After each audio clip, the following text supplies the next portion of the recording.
Today we are installing a 2.5-inch leveling kit a customer brought to us. The first step is to remove the axle nut. Once the axle nut is out, you can take out the tie rod. If you can't easily remove it, hit the knuckle to break it free.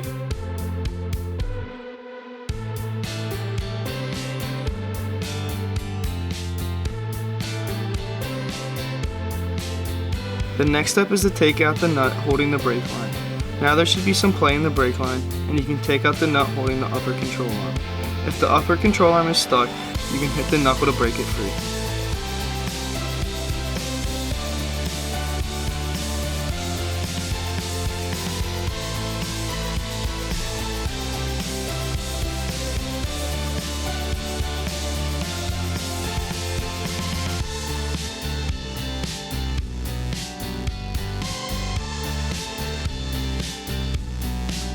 Once the sway bar is pushed up, you can start removing the strut.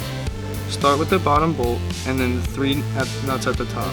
Once everything is free, with a pry bar, pry the strut out.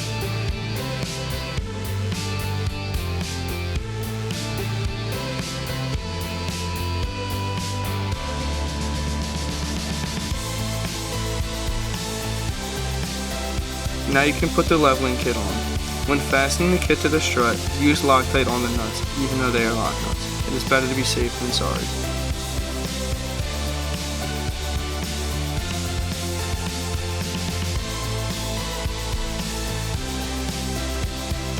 You can now reconnect the strut with the top 3 nuts. Once the strut is connected by the 3 nuts, hand tighten the axle nut and put the strut into place and connect the bottom bolt.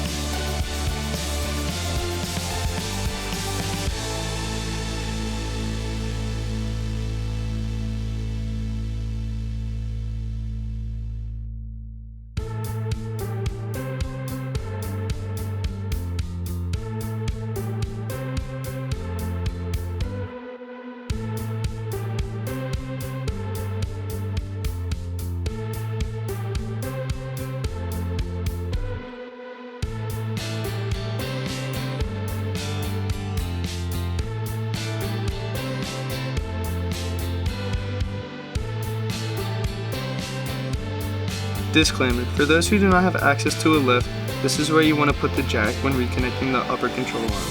This is to help bring the spindle up. With the help of a buddy, pry down the upper control arm to get the ball joint into the spindle. When connecting the upper ball joint, if it is just spinning, pry down on the upper control arm and then tighten it. This is so that you are pushing the joint into the spindle, which is holding the joint while tightening the nut. Once the upper control arm is done, you can finish reconnecting the tie rod and sway bar end links.